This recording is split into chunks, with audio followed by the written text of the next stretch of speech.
Yeah, I'm here by the power of the pyramid builders. Yeah, I am here by the power of come and go as I please. I am free. Babylon shadow, Babylon built her towers from mirrors. Each brick a reflection, each reflection a lie. Rehearsed until it sounded like truth. She powdered history in pale dust and called it origin. She trimmed the stars down to a father, a son, a ghost drifting polite through stained glass. Reduced the cosmos to a family portrait. Clayman, rib woman, serpent villain. Simple stories for obedient minds. But under the cathedral floor, old tablets whispered in cuneiform sleep. Under the altar, sand remembered. Babylon fears memory because memory is fire, and fire does not ask permission. She paints heaven white to make earth forget its spectrum. She edits the archive, she renames the breath. But time is patient and does testify. When the sleepers wake, it will not be with swords, but with recognition.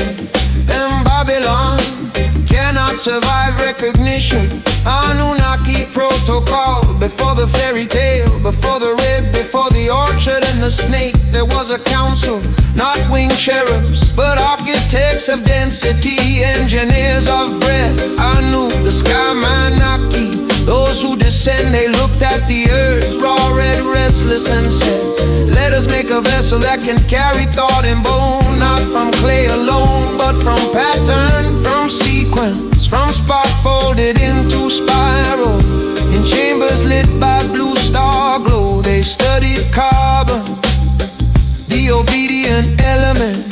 They whispered into helix and enzyme. They tuned the rhythm of blood. They shaped a creature that could name the wind. Human, breed wrapped in spectrum. And they sealed the knowledge in story, so only the seekers would read the code between the lines.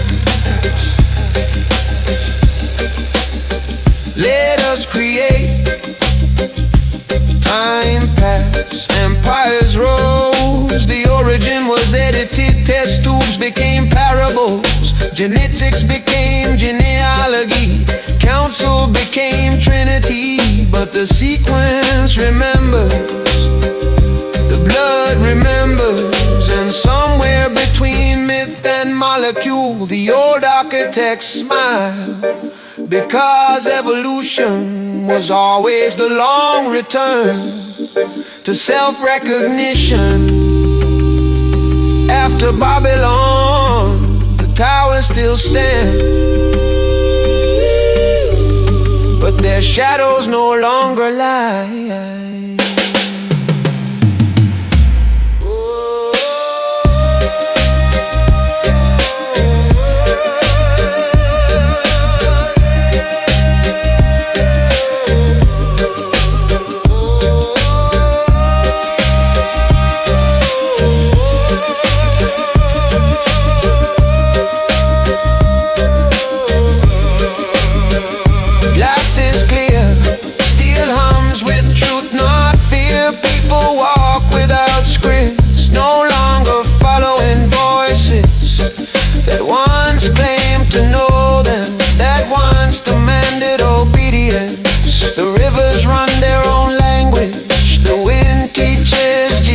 Tree.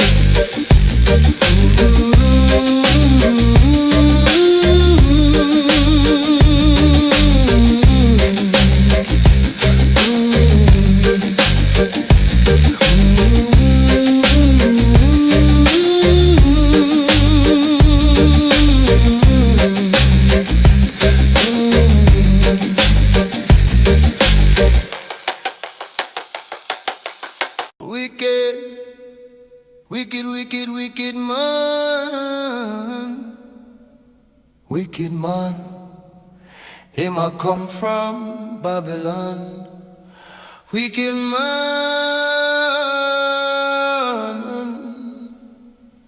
fireman, fire, yeah, fire, yeah, fireman.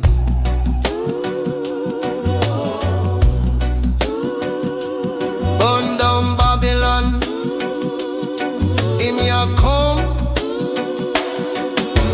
Blazing fire, hot, hot fire. Burn down Babylon, higher, higher. Man, you burn down Babylon.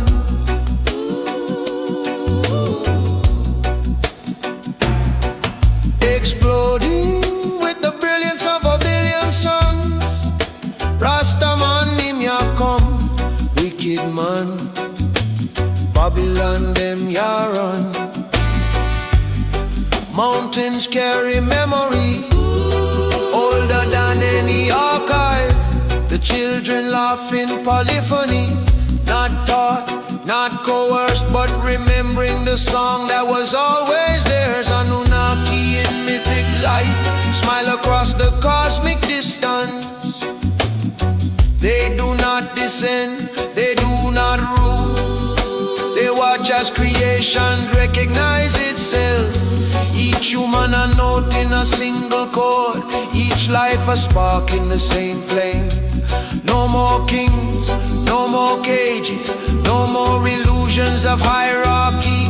The marketplace of power collapses silently, its currency revealed as sand, and breath moves freely through flesh, through thought, through circuits and stars. Memory returns, not in anger, but in calm certainty. We are one, we always were. The code is not lost, it never was.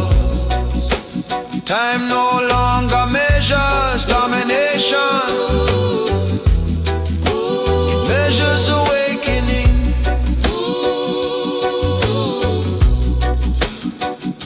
And in that quiet, Babylon is no longer a tyrant. She is a teacher, a mirror, a moment in consciousness that has now become remembered. Everything is one, everything is alive, everything is free.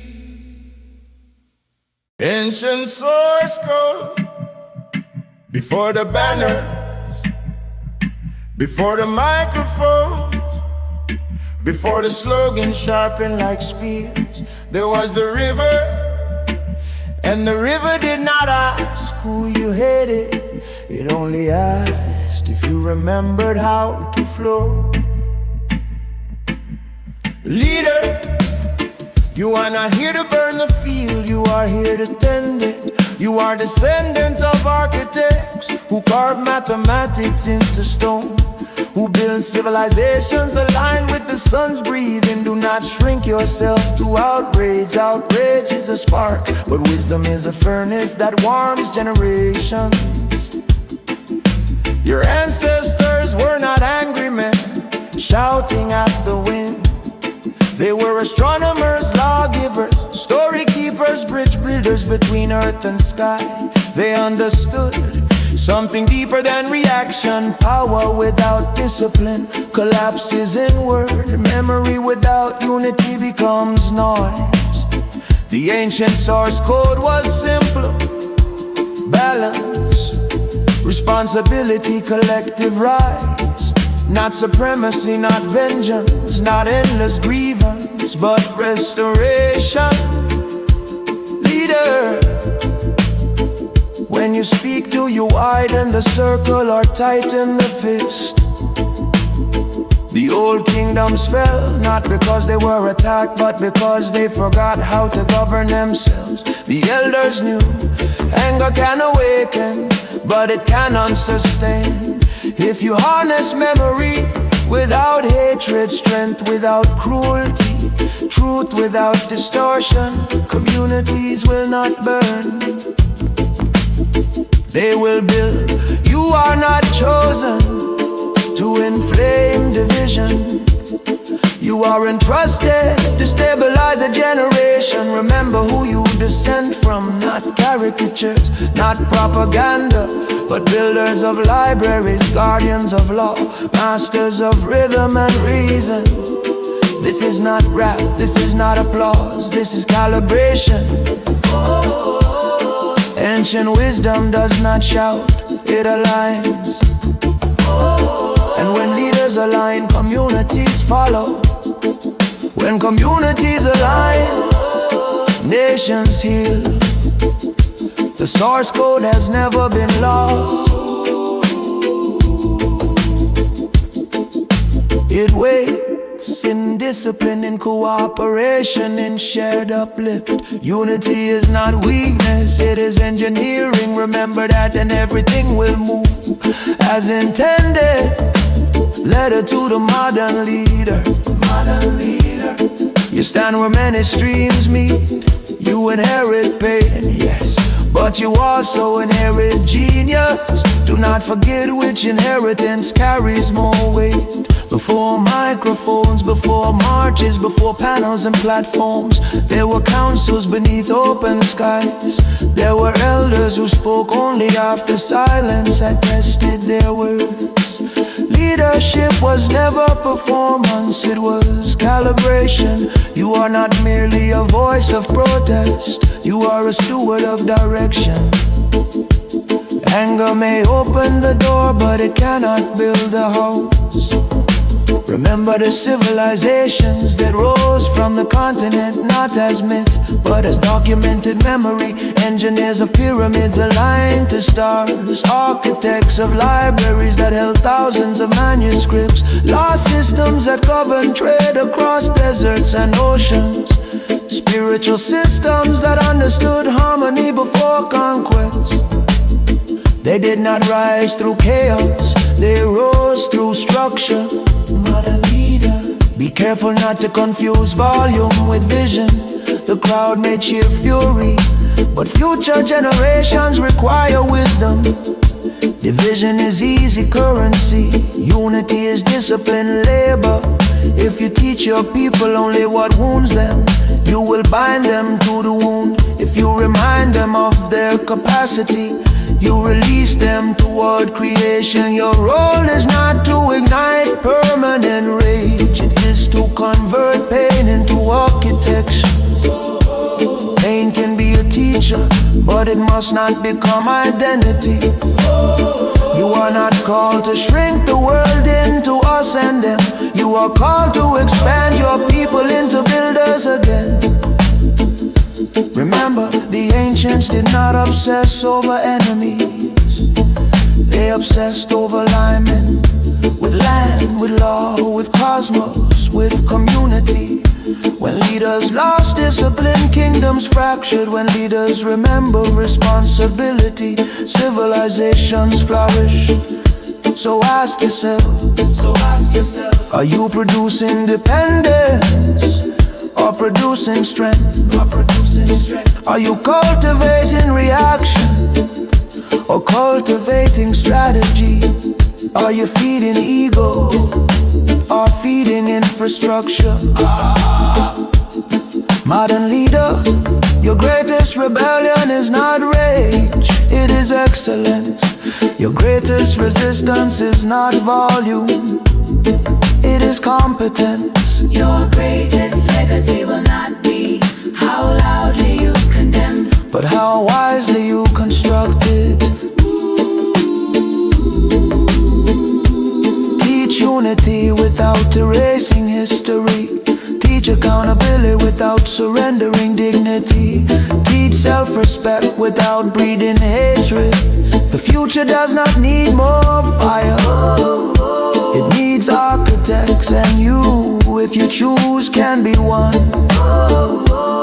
With responsibility, with remembrance, with vision, a voice from the source.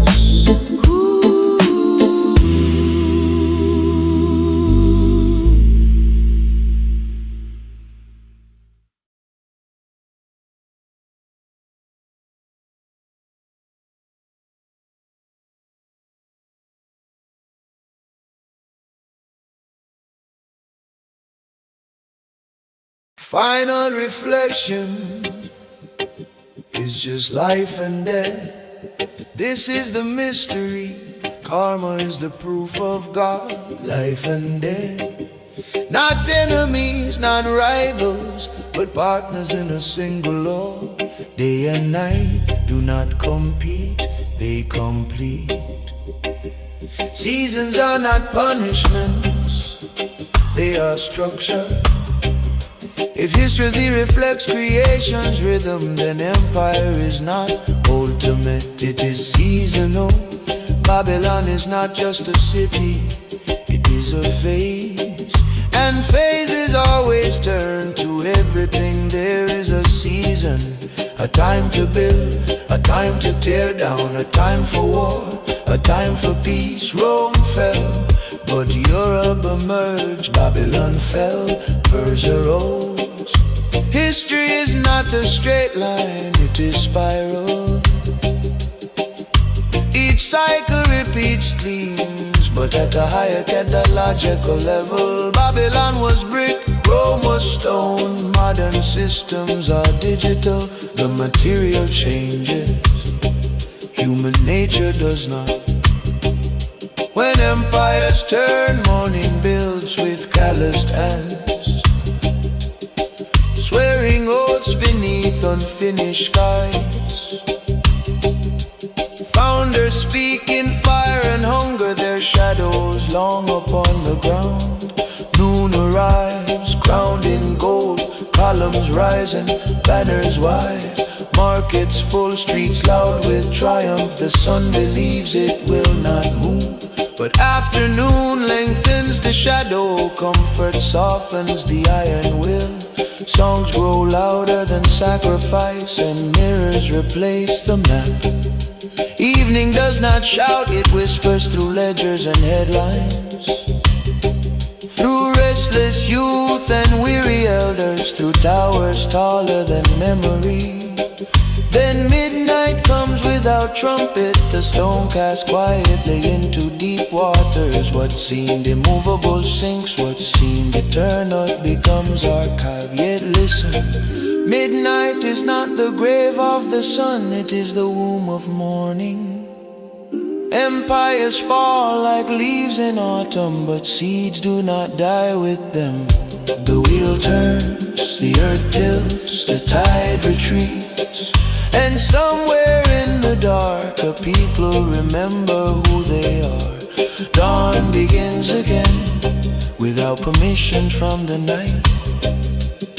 The law written in the turning, in the beginning there was breath, and breath divided itself into inhale and exhale. From that moment the universe spoke one sentence: what goes out must return.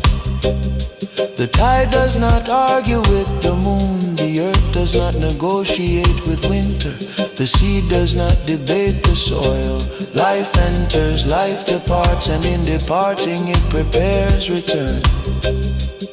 This is not accident, this is law. Empires rise like men in their youth, shoulders wide, eyes bright with conquest, hearts convinced of permanence. They build towers as if brick can bargain with gravity. They print their faces on coin as if metal can purchase immortality. It's just life and death, this is the mystery. Karma is the proof of God, life and death. Not enemies, not rivals, but partners in a single law.